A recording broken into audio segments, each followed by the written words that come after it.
తెలంగాణలో ప్రస్తుతం జోరుగా క్యాంప్ పాలిటిక్స్ నడుస్తున్నాయి. హైదరాబాద్ చుట్టుపక్కల రిసార్ట్స్ లో పొలిటికల్ క్యాంపులు ఏర్పాటయ్యాయి. మున్సిపల్ ఎన్నికల్లో గెలిచిన అభ్యర్థులతో ఈ క్యాంపులు నిండిపోయాయి. గండిపేట దగ్గరున్న గోల్కొండ రిసార్ట్ లో నిజామాబాద్, పరకాల, జహీరాబాద్ నుంచి గెలిచిన అభ్యర్థులు క్యాంపులకు వెళ్లారు.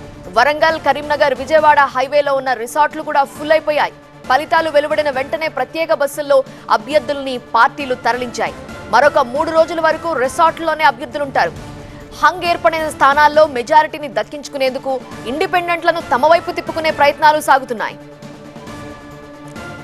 పూర్తి వివరాలు మా ప్రతినిధి శ్రవణ్ అందిస్తారు. శ్రవణ్,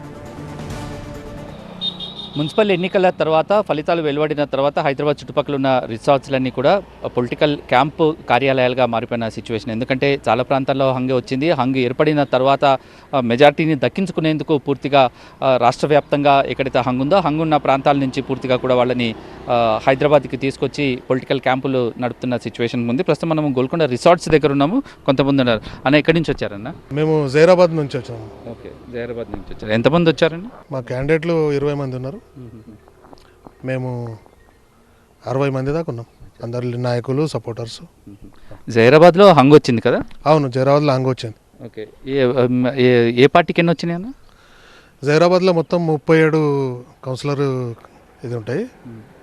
అందులో 14 కాంగ్రెస్ వచ్చినాయి, 15 బీఆర్ఎస్ వచ్చినాయి, and 3 BJP, 3 independents, 2 MIM. So night ఇక్కడ వచ్చారా? నిన్న నైట్ వచ్చినారు కదా? నిన్న రిజల్ట్ అవుట్ కాందాడు ఈవినింగ్ వచ్చేసినాం ఇక్కడికి. ఓకే, ఇప్పుడు హంగ్ వచ్చింది కదా, మరి మీ ప్రాంతం ఏమనుకుంటున్నారు? ఎట్లా మీరు లీడ్లోకి వస్తారని ఏమనుకుంటున్నారంటే, గవర్నమెంట్ ఉంది కాబట్టి కాంగ్రెస్ పార్టీతో ఉంటే అభివృద్ధి కానీ సంక్షేమ పథకాలు కానీ జరుగుతాయి అన్నట్లు ఇండిపెండెంట్లు కానీ ఇంకా కొన్ని వేరే పార్టీలు కానీ మేము రివీల్ చేయొద్దు, మాకు మద్దతు ఇవ్వడానికి రెడీగా ఉన్నారు. కొంతమంది బీఆర్ఎస్ నుంచి కూడా 2-3 మాకు టచ్లు ఉన్నారు.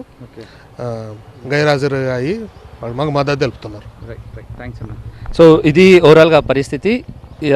మొత్తం హైదరాబాద్ చుట్టుపక్కల ఇటు గోల్కొండ రిసార్ట్స్, దాంతోపాటుగా కూడా ఇటు షామీర్పేటలో ఉన్న లియోనియా రిసార్ట్స్, దాంతోపాటు ఇటు వరంగల్ హైవేకి అయిండొచ్చు, హైదరాబాద్ హైవేకి అయిండొచ్చు. వీటి వైపు ఉన్న ఏ రిసార్ట్స్లో చూసినా కూడా అన్ని రాష్ట్ర వ్యాప్తంగా ప్రత్యేకంగా ఏర్పడిన ప్రాంతాలు ఎక్కడైతే లీడర్స్ ఉన్నారో వాళ్ళందరినీ క్యాంపుకి తీసుకొస్తున్నారు. ఎవరు స్ట్రాటజీలను వాళ్ళను అప్లై చేస్తున్నారు. ఎంత ఖర్చు అయినా సరే, ఏ విధంగా అయినా సరే కాంగ్రెస్ మెజార్టీ సాధించాలి, హంగును మొత్తం తమ వశం చేసుకోవాలని చూస్తుంది. సో ఇక్కడ ఓవరాల్గా సిచ్యువేషన్ చూసుకుంటే అధికార పార్టీల వైపు మొగ్గుతేనే లాభం ఉంటుందనే ఉద్దేశంతో కూడా ఎవరైతే ఇండిపెండెంట్లు ఉన్నారో వాళ్ళందరూ కూడా అధికార పార్టీకే మద్దతు ఇచ్చే వైపుగా మొగ్గు చూపుతున్నట్టుగా పరిస్థితి అయితే తెలుస్తుంది. విత్ కెమెరా పర్సన్ నవీన్తో శ్రవణ్, TV9 హైదరాబాద్.